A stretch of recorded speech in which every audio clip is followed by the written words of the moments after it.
할렐루야. 아멘. 여러분 혹시 제 별명이 무엇인지 아십니까?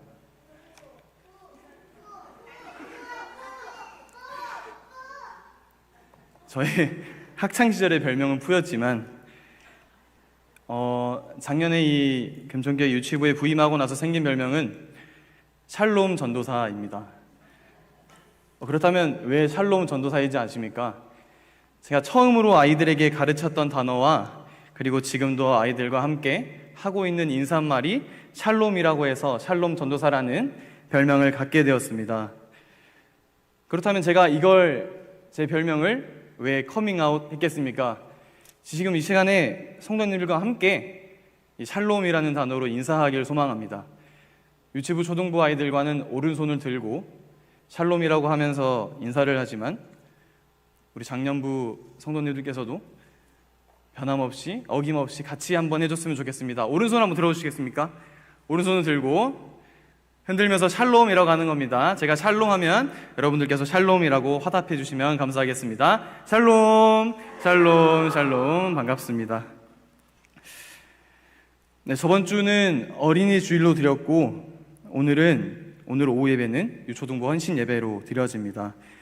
저번 주와 오늘을 통해서 어린이를 통한 주님의 귀한 교훈을 통해서 우리의 삶과 신앙을 함께 점검해가는 시간이 되기를 소망합니다. 오늘 본문의 전체적인 제자들의 모습은 마가복음 9장에 등장하게 됩니다. 제자들은 가버나움의 한 길에서 서로 누가 더 크냐에 대한 문제에 대해 토론하고 있었습니다. 예수님께서 그들에게 무슨 이야기를 하였냐고 물었고 제자들이 저희는 서로 누가 큰지에 대하여 토론하고 있다고 답을 합니다. 그때 예수님께서 어린아이 하나를 그들의 가운데 세우시고 어린아이를 비추어 제자들에게 교훈과 훈계를 하십니다. 제자들은 천국에서 누가 더 큰지에 대하여 대답을 하면서 제자들은 자신들의 인간적인 모습을 드러내었습니다. 내가 더 크다 하면서 자신을 제외한 제자들을 무시하며 자기를 우월하게 표현하였습니다.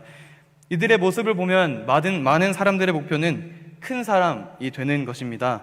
저마다 인간에게는 크게 되고자 하는 야망이 있는 것 같습니다. 사실 예수님의 제자들은 예수님과 함께 다니시면서 많은 시간 동안 교훈과 훈계 그리고 교육을 받았던 사람들입니다. 하지만 그들조차 크게 되고자 하는 야망은 꺾여지지 않았습니다.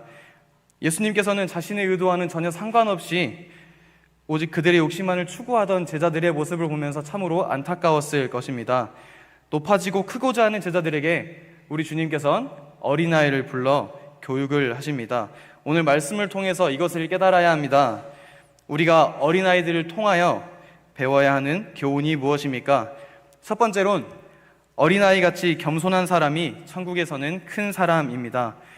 본문 말씀 3절과 4절을 보시면 예수님께서는 어린아이들과 같이 되지 않으면 결단코 천국에 들어가지 못하리라 라고 말씀하고 계십니다.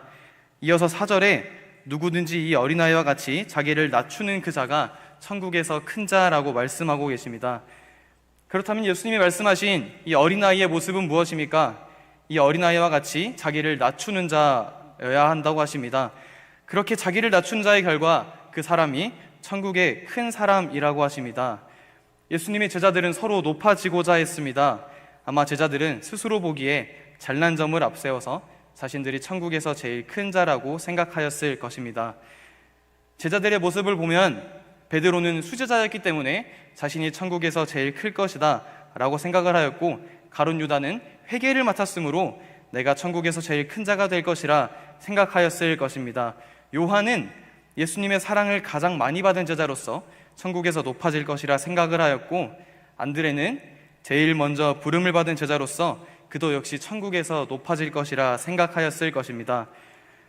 물론 이 제자들도 처음부터 그러한 생각을 가지고 있진 않았을 것입니다. 그렇다면 왜 이 제자들은 이러한 자신들이 크다는 생각을 하게 되었을까요? 아마도 그들의 삶 속에서 가난한 마음이 들었기 때문이라고 생각을 합니다. 어느 책에서 나오기를 인생을 살아가면서 사람이 자기의 부족을 알고 분수를 알아서 본인의 위치에 있을 때가 정말 지혜로운 사람이라고 합니다. 반대로 지혜롭지 못한 사람은 어떠한 사람이냐? 본인 스스로 자기를 높이는 사람입니다.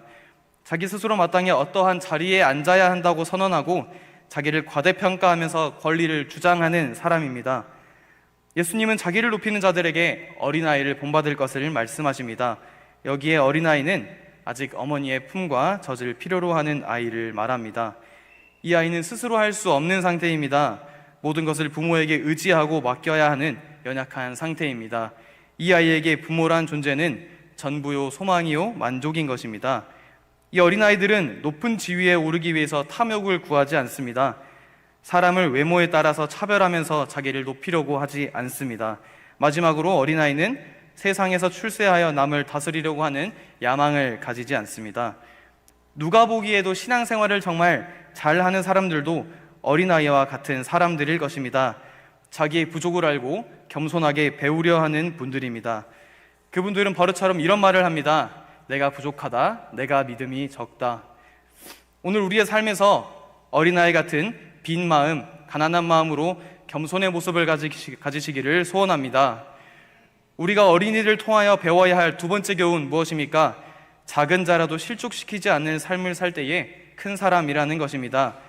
6절 말씀을 보시면 누구든지 나를 믿는 이 작은 자 중 하나를 실족하게 하면 차라리 연자매 똘이 그 목에 달려서 깊은 바다에 빠뜨려지는 것이 나으리라 라고 말씀하고 계십니다. 어린아이 하나를 실족하는 일이 일어나는 이유가 무엇입니까? 남을 실족시키는 사람들을 보면 자기 기준에서 남을 배려하지 못하기 때문입니다. 남을 배려하지 못하는 말을 하고 남을 배려하지 못하는 행동을 합니다. 그 말과 그 행동으로 인해서 누군가에게 상처가 될 수 있다고 하면 좀 더 생각하고 배려하면서 행동하고 말을 해야 합니다. 남을 배려하지 못하는 사람은 한마디로 자기가 중심인 교만한 경우가 많습니다. 대부분 교만해서 남을 실족시킵니다. 교만한 말, 교만한 행동으로 남을 무시할 때가 많습니다. 그럴 때에 문제가 일어나기 때문입니다. 내가 불완전하다는 것을 알면 지극히 작은 자 하나라도 업신여기지 못하고 깔보지 못하는 것입니다. 어린아이들에게는 피도 안 마른 사람, 아직 덜 큰 사람이라는 표현을 씁니다. 전문용어로 미성년자라고 표현을 합니다. 물론 어린아이들에게 미성숙한 면이 존재하기도 합니다. 그래서 어린아이들에게는 교육이 필요하고 훈련이 필요한 것이 사실입니다. 하지만 여기서 명심할 것은 아무리 미성숙한 어린이라도 성경은 어린이를 하나님이 주신 기업이라고 표현하고 있습니다. 시편 127편 3절을 보시면요, 자식은 여호와의 주신 기업이요 태의 열매는 그의 상급이로다 라고 말씀하고 계십니다. 아이의 주인은 하나님이신 겁니다. 하나님께서 하나님의 형상으로 창조한 하나님의 작품입니다. 우리 부모님들은 하나님이 주신 아이들을 잘 양육할 관리자입니다. 하나님은 우리들에게 아이를 맡기면서 하나님의 형상으로 잘 양육하실 것을 명령하십니다. 말씀 준비하다가 제가 개역 한글판 성경을 보게 되었는데 거기서는 어린아이를 소자라고 표현하고 있습니다. 소자는 단순히 어린아이를 뜻하는 것이 아닙니다. 믿지 않는 자들에게는 보잘것없는 존재로 여겨지겠지만 하나님께는 가장 소중한 존재로 여겨지는 사람들입니다. 이 세상의 가치로 보기에는 아무리 보잘것없는 사람이라고 해도 하나님 앞에는 동등한 사람이요 소중한 한 영혼입니다. 그렇다면 이 우리가 소중한 영혼을 어떻게 양육해야 합니까? 먼저 우리가 적용하기를 원하는 것은 어린아이 하나라도 실족시키지 않는 부모가 되어야 할 줄 믿습니다. 자라나는 자녀들에게 마음의 상처를 주는 것을 배척하고 아이들에게 사랑과 보호와 양육을 해야 합니다. 먼저 우리의 가정에서 자녀들에게 사랑하고 보호하는 부모로서 살아가는 자가 천국에서 큰 사람이요 큰 부모인 것입니다. 먼저 가정 안에서 부모의 삶에서 한 사람을 세우는 바른 교육의 장이 되시기를 바랍니다. 그러기 위해서는 가정의 섬김 안에서 부모의 섬기는 모습이 있어야 합니다. 섬기는 부모가 천국에서 큰 자입니다. 교회에서 큰 신앙을 가진 사람의 특징이 무엇입니까? 작은 한 사람이라도 무시하지 않고 배려하고 높이는 사람이 큰 신앙, 큰 사람입니다. 이렇게 섬기고 남을 배려하는 사람들의 특징은 또 무엇입니까? 바로 겸손한 사람입니다. 진정한 주님의 사람일수록, 예수님을 바로 믿고 성숙된 사람일수록 작은 자 하나라도, 어린아이 하나라도 섬기는 사람입니다. 어린아이라도 한 영혼이라도 겸손하게 섬길 수 있는 삶이 되시길 바랍니다. 마지막으로 우리가 어린이들을 통하여 배워야 할 마지막 세 번째 교훈 무엇입니까? 예수님은 어린아이라도 업신여기지 않고 존귀하게 여기는 자가 큰 자라고 말씀하고 계십니다. 오늘 본문 말씀 10절을 함께 찾아봐 주시겠습니까? 본문 말씀 10절 함께 읽겠습니다. 시작. 삼가 이 작은 자 중에 하나도 업신여기지 말라. 그들의 천사들이 하늘에서 하늘에 계신 내 아버지의 얼굴을 항상 배옵느니라. 아멘. 작은 자 중에 하나라도 업신여기지 말라고 하십니다. 업신여기신다는 것은 깔보는 것입니다. 불완전하고 아무것도 가진 것 없는 지극히 작은 자 하나라도 업신여기지 말라고 합니다. 주님은 이런 어린아이를 무시하지 말라고 하십니다. 주님께서는 왜 이런 어린아이를 무시하지 말라고 하냐면 두 가지 이유를 말씀하십니다. 첫 번째는 주님께서는 한 영혼이라도 더 구원하러 오셨기 때문입니다. 거기에는 어린아이도 포함됩니다. 어른 숫자만 귀한 것이 아니고 어린아이의 숫자까지 귀한 것입니다. 만일 목자가 100마리의 양이 있는데 한 마리가 길을 잃어버렸을 경우 99마리를 두고 한 마리를 찾아간다는 것입니다. 사실 길을 잃은 한 마리의 양은 어린 양입니다. 보잘것없을 것 같지만 목자는 한 마리의 길 잃은 양을 찾아가십니다. 우리 주님께서는 어른 한 명이나 어린이 한 명이나 같습니다. 어쩌면 겸손한 어린이 한 영혼이 더 귀하게 보이실 수 있습니다. 주님께서는 어린 한 영혼이라도 천하보다 귀하게 여기시는 것입니다. 두 번째로 주님께서 어린아이를 무시하지 말라고 하는 이유는 한 영혼이라도 잃어버리는 것은 하나님의 뜻이 아니기 때문입니다. 마태복음 18장 14절 함께 찾아봐 주시겠습니까? 18장 14절 함께 읽겠습니다. 시작. 이와 같이 이 작은 자 중에 하나라도 잃는 것은 하늘에 계신 너희 아버지의 뜻이 아니리라. 아멘. 만일 작은 자 하나를 업신여기거나 실족시키는 것은 결국 하나님의 뜻을 어기는 것이 되는 것입니다. 우리가 교회 속에서 주일학교 학생들을 대할 때에 정말 조심해야 할 것이 무엇입니까? 아이들이라고 업신여기서는 안 됩니다. 또한 우리가 청소년들을 대할 때에 정말 주의 깊게 여겨야 할 것은 무엇입니까? 그들을 인격적으로 대해 주어야 하는 것입니다. 우리 교회가 한 영혼을 천하보다 귀하게 여기는 한 사람 한 사람이 되시기를 바랍니다. 말씀을 마무리합니다.